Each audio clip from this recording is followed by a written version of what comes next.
Vamos con la última pregunta que me enviaron y dice: ¿la Navidad qué es y qué dice la Escritura? La Navidad es una celebración pagana, todo al respecto es pagano y tiene dos raíces. Una es una celebración llamada Saturnalia, que iba desde el 17 hasta el 23 de diciembre, y era una fiesta en la que los paganos acostumbraban regalarse ídolos unos a otros, y esto en Navidad se llegó a convertir en regalarse cualquier tipo de regalo. En todo caso, lamentablemente vivimos en un mundo donde se idolatra el dinero, se idolatra lo material, y por ende una fiesta como lo es Navidad, completamente comercial, en la que se hace solo para vender cosas y para que a uno le regalen cosas que no necesita, o para regalarle cosas a personas que no les va a gustar lo que uno le regala, etc. Es similar a lo que les decía de Saturnalia, de regalar ídolos. Eso es lo que están haciendo, regalando cosas materiales que la gente hoy en día lamentablemente idolatra. Otra conexión es con el solsticio de invierno, que se celebra como el nacimiento del sol. Desde el 21, los próximos 3 días después, o sea, 22, 23 y 24, el sol está en su estado más bajo, su luz es más baja que el resto del año. Claro, es tan mínimo que es difícil de notarlo, pero de eso se trata el solsticio, que básicamente el grado de luz que recibimos del sol durante esos 3 días, entre el 21 y el 25, es más bajo que los otros días del año, y por ende representa que el sol murió. El 25 es el día en que vuelve a subir y alumbra más que el resto del año, y por ende se toma como que es el nacimiento del sol. Entonces, en Navidad, que quiere decir nacimiento, Navidad, lo que se celebra no es el nacimiento del Mesías, es el nacimiento del sol. Ahora, ellos dicen que es el nacimiento de Cristo, por eso Christmas en inglés. Y recuerden que curiosamente Constantino, el emperador Constantino, quien legalizó la religión cristiana en Roma y se convirtió en el primer papa, él adoraba al sol Invictus, y hay una imagen en el Vaticano, un mosaico que se llama Cristo Helio, y el mosaico es la imagen conocida de Jesús manejando un carro llevado por 4 caballos. Esa imagen de 4 caballos llevando una carreta es la imagen que se usa para el dios Sol,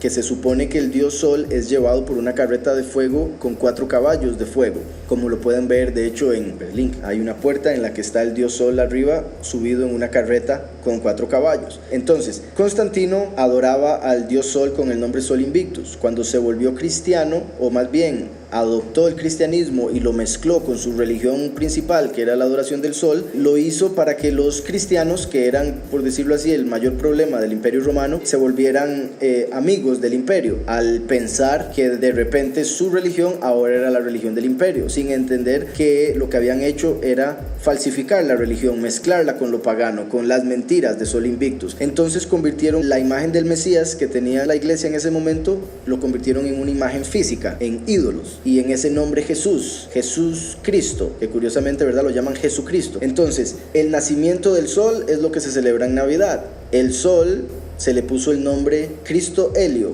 o Jesús, desde que se legalizó el cristianismo en Roma. Entonces, lo que se celebra es el nacimiento del sol. Ahora, ¿cuál falso Elohim, falso Dios, representaba al sol en la tierra? ¿O cuál hombre dijo ser el dios sol sobre la tierra? Como saben algunos de los que me escuchan, ese fue Nimrod y su esposa Semiramis. Semiramis fue la que, después de que murió Nimrod, dijo haber quedado embarazada sin tener relaciones sexuales y dar a luz a Tamuz, quien ella dijo también que era la reencarnación de Nimrod.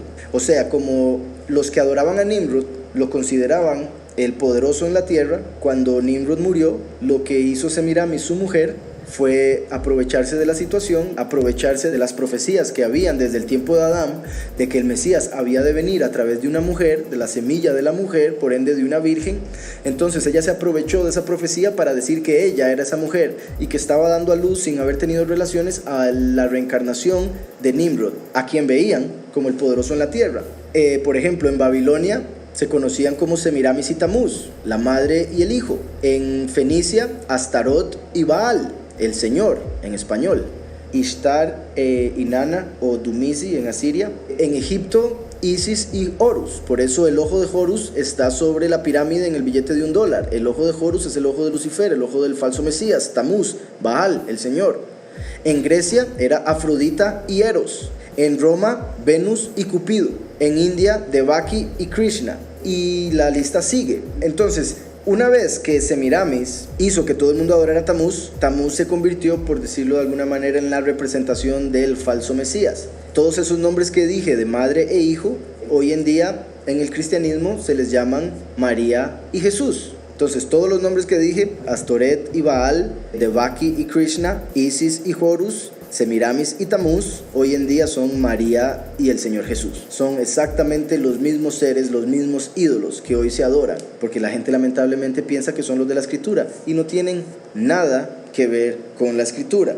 Cuando Nimrod controlaba el mundo, antes de Nimrod morir, él había unido a todo el mundo a adorar a sus ídolos, de los cuales él decía ser el representante sobre la tierra. Cuando él empezó la Torre de Babel para hacer guerra al Todopoderoso en el cielo, Yahweh bajó, envió ángeles para cambiar la lengua de los hombres. Les cambió el idioma para que ya no se entendieran entre ellos y no pudieran completar su trabajo, la Torre de Babel. Entonces, después de eso, se dividieron en diferentes naciones. En ese tiempo, cuando todos hablaban un mismo idioma, adoraban a Nimrod y a Semiramis y a Tamuz con esos nombres. Cuando se dividieron las lenguas, los nombres cambiaron. ¿Por qué? Porque ya digamos, una persona que decía Nimrod con su lengua, con su boca, ya no podía pronunciarlo porque su lengua había cambiado. Entonces, aunque en su mente tenía a la misma persona, lo llamaban de una manera diferente. Y es por eso que el enemigo tiene tantos nombres. Es por eso que Satanás usa tantos nombres. Yahweh solo tiene uno, porque está escrito en Deuteronomio, en Zacarías, Yahweh uno es, y su nombre uno. Entonces, Satanás tiene muchos nombres, Yahweh solo tiene uno. Entonces, cuando Nimrod muere y queda Semiramis y Tamuz y toda la gente se empieza a dividir en otras naciones, la gente siguió adorando a los mismos, siguió adorando a las mismas personas, los mismos ídolos, pero ahora con diferentes nombres. Por eso los diferentes nombres que les di hace unos instantes. Ahora bien, Astarte aparece muchas veces en la Escritura. Astarte hoy en día la adoran como María, la reina del cielo, y lo pueden buscar en diferentes partes de la Escritura, es muy claro. Pero en el caso de Tamuz aparece una vez en la Escritura y es muy particular. Entonces, ¿qué es la Navidad? La Navidad es el nacimiento del sol. Es el nacimiento de Tamuz. Y para los que preguntan quién es Tamuz o si aparece en la Escritura, aparece en Ezequiel 8, versículo 14. Es un momento en el que Yahweh le está dando una visión a Ezequiel de las abominaciones que harían las personas en el tiempo final. Entonces Yahweh lleva a Ezequiel a ver abominaciones que están haciendo las personas hoy en día. Aquellos que se supone que son el pueblo de Yahweh, hoy en día están en rebelión, adorando ídolos. Y uno de los ídolos a los que adoran es a Tamuz. Claramente no lo llaman Tamuz, lo llaman Jesús, lo cual suena un poco similar, ¿verdad? Entonces, hoy en día lo llaman Jesús, pero si investigan, Jesús viene de Tamuz, no el nombre, el ídolo. Y dice aquí, me llevó a la entrada de la puerta de la casa de Yahweh, que está al norte, y vi a unas mujeres que estaban allí sentadas llorando a Tamuz. Esa es una costumbre que tenían en ese tiempo, llorar por la muerte de Tamuz. Hoy en día hay muchos católicos que tienen varios rituales que se tratan de llorar. Principalmente mujeres católicas tienen los rezos y todas estas cuestiones donde en muchas ocasiones lloran por Jesús. Y repito, como a la fuerza, hay unas mujeres que les pagan para llorar en los funerales, pero eso se da en el catolicismo. El hecho de llorar por Jesús viene del ritual que tenían de llorar por Tamuz. Lo repito, me llevó a la entrada de la puerta de la casa de Yahweh que está al norte y vi a unas mujeres que estaban allí sentadas llorando a Tamuz. Luego me dijo, ¿no ves, hijo de hombre? Curioso que llama a Ezequiel hijo de hombre, porque Ezequiel representa la segunda venida. En muchas ocasiones Yahushua llama a la segunda venida el hijo del hombre en tercera persona. Entonces le dice a Ezequiel, ¿no ves, hijo de hombre? Vuélvete y verás aún mayores abominaciones que estas. Es como si Yahweh hubiese llevado a Ezequiel a ver hoy en día a los cristianos y los vio adorando a Jesús y dijo, están adorando a Tamuz, porque él conoce la adoración de este ser, él conoce cómo se adora ese ídolo, las costumbres y demás. Ahora, para cerrar con lo de Navidad, un capítulo interesante con respecto a la Navidad es Jeremías 10, principalmente el cortar un árbol y llevarlo a la casa. Esta costumbre de cortar un árbol tenía que ver con Nimrod también, lo que se conoce como el espíritu navideño. El espíritu de Navidad es en realidad el espíritu de Nimrod. Aquellos que adoraban a Nimrod en Navidad básicamente cortaban un árbol y lo llevaban a sus hogares, y su fe era que el espíritu de Nimrod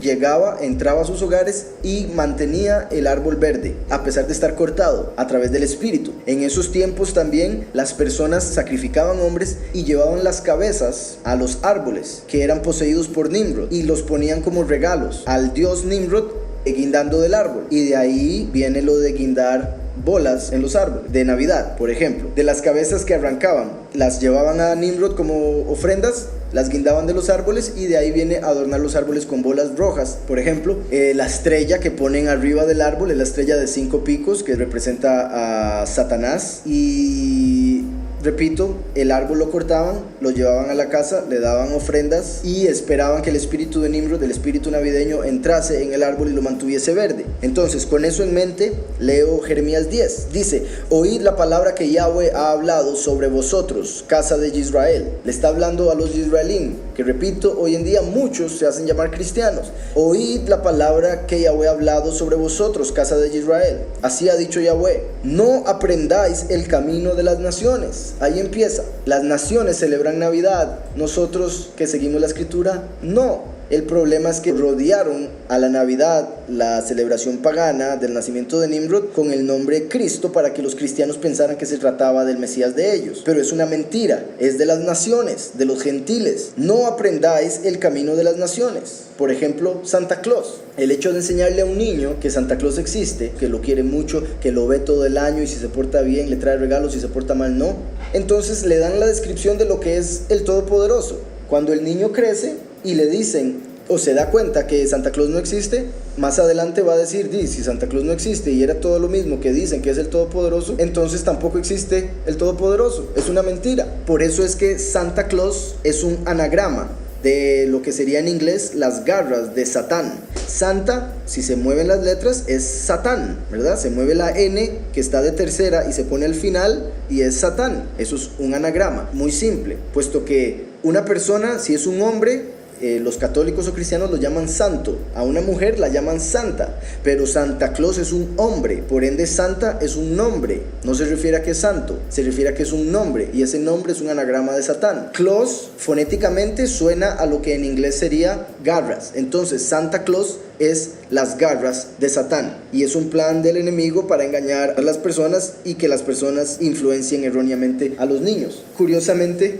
se dice que Semiramis fue la esposa y la madre de Nimrod. Quiere decir que hubo incesto. Semiramis dio a luz a Nimrod y después se casó con Nimrod para mantener el poder y dar a luz a Tamuz. Y por eso es que si Nimrod era adorado como Dios, por eso es que Semiramis es adorada como la madre de Dios, porque no solo fue la madre de Nimrod, sino la madre de Tamuz, quien ella dijo era la reencarnación de Nimrod. Entonces imagínense en la perdición, y de ahí es donde viene, entre otras cosas, porque también tiene otros orígenes más profundos, por decirlo así, el hecho de que a la reina del cielo se le llame madre de Dios, se conecte con Semiramis, Astarte, Astarot, María, Tamuz con Jesús, Nimrod con Dios. Y continúo con capítulo 10 de Jeremías. Dice: así ha dicho Yahweh: no aprendáis el camino de las naciones, ni tengáis temor de las señales del cielo. Nosotros no debemos tener temor de lo que suceda y de las señales que se den en el cielo en estos tiempos finales, porque nosotros estamos con el Todopoderoso. Dice: ni tengáis temor de las señales del cielo, aunque las naciones las teman. Hoy en día